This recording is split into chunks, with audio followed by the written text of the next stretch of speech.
পৌষের শুরু থেকেই শীতের তীব্রতা বাড়তে থাকে রংপুরে। বর্তমানে মৃদু শৈত্যপ্রবাহ বয়ে যাচ্ছে বিভাগের কয়েকটি এলাকার ওপর দিয়ে। হিমেল হাওয়ার সঙ্গে ঘন কুয়াশায় বেড়েছে ভোগান্তি।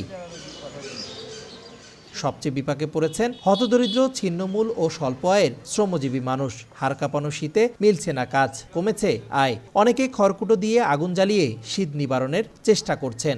আমরা গিট করি কাঁপি, কাজ কাম নাই। এখন কোন রকম আশায় যদি হয়, না হলে ঘুরি চলে যাই, বসে থাকা লাগে। হ্যাঁ, এইভাবে আমার দিনপত্র চলে না। তবে শীত ঘিরে মৌসুমী পিঠার পসরা নগর জুড়ে তৈরি করেছে ভিন্ন আমেজ। এ সময়টাতে বাড়তি আয়ে খুশি পিঠা ব্যবসায়ীরা। প্রতিদিন ১৬০০, ১৭০০, ২০০০ এরকম করে বিক্রি হয়।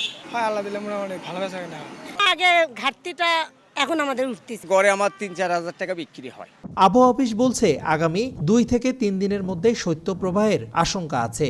আর জেলা প্রশাসন বলছে অসহায় শীতার্তদের সহায়তায় রয়েছে সব ধরনের প্রস্তুতি। আগামী বুধবার থেকে টেম্পারেচার কমার সম্ভাবনা আছে। সেক্ষেত্রেই হয়তো রংপুর অঞ্চলে এদিক দিয়ে মৃদু মাঝারি বা তীব্র শৈত্যপ্রবাহ করে দিতে পারে। শীতের জন্য আমরা যে কম্বল প্রাপ্তি হয়েছে, সেই কম্বল পাওয়ার সংখ্যা হচ্ছে ৩৩,৩৩২।